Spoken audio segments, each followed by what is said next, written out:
biofuels in Germany have lost some part of their market. In 2007 they have been very strong because of tax reduction we've had, and the last government has decided to reduce this tax reduction and to impose a tax on biofuels. Right now it's about 18 cents per liter, and this makes that biofuels are not so competitive against other fuels, and they are not bought. So we think as liberals that we should reduce this tax so that the investments which have been done in producing biofuels still can earn their money, and that they are getting more competitive compared to other fuels. We have in the European Union, we have decided that we want in 2020 we want to have 20% of the renewable energy, and we think as liberals that biofuels have to be part of this decision and can make some points to really make it in 2020 to have 20% of renewable energies. Right now we have between 7 and 8% renewable energies. That's not enough, and it will be very strong to really make the 20%.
Ja, passt, ne?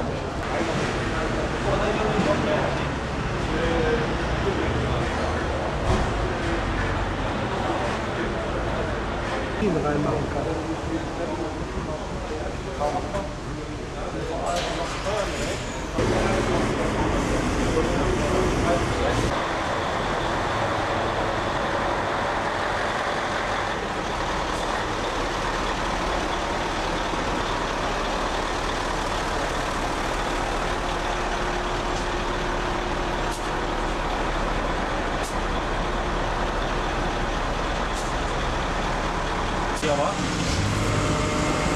Das ist Diesel. Aber das soll die 11 auf dem Balken legen, wir tanken dann 10.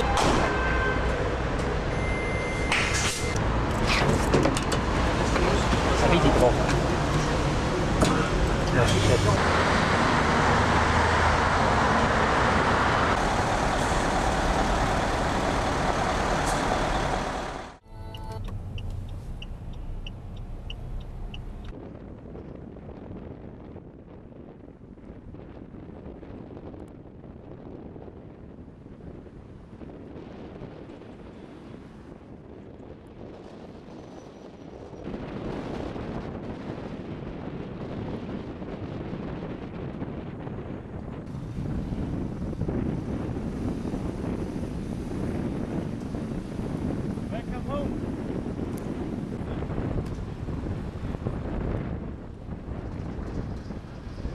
Biofuels are important for two reasons. One, for climate protection.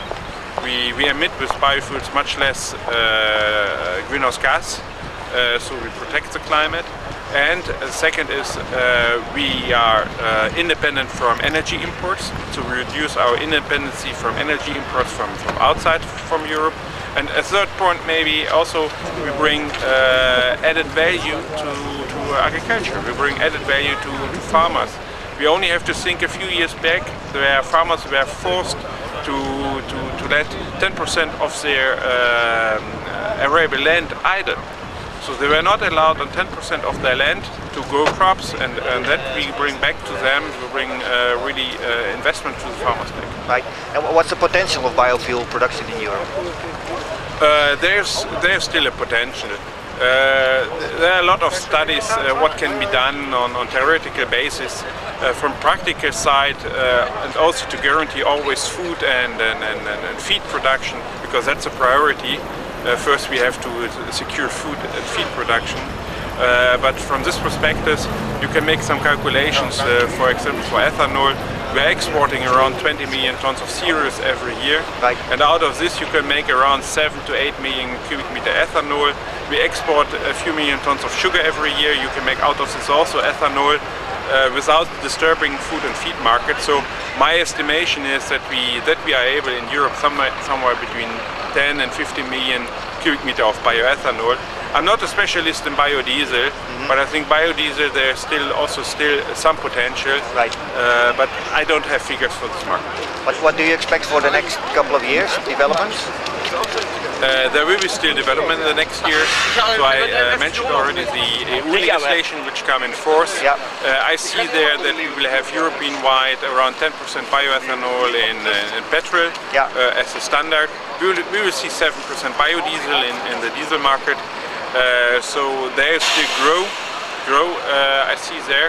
But important is that we have same regulations in all EU member states, and not that every member state makes its own regulation, because we need a new market and not a national market. Right.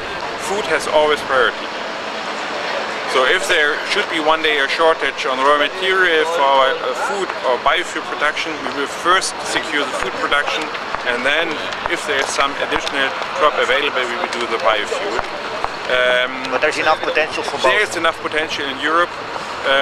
Actual figures from the EU Commission shows, for example, for the cereal market, that around only 2.7% of cereals goes to the biofuel market, but 58%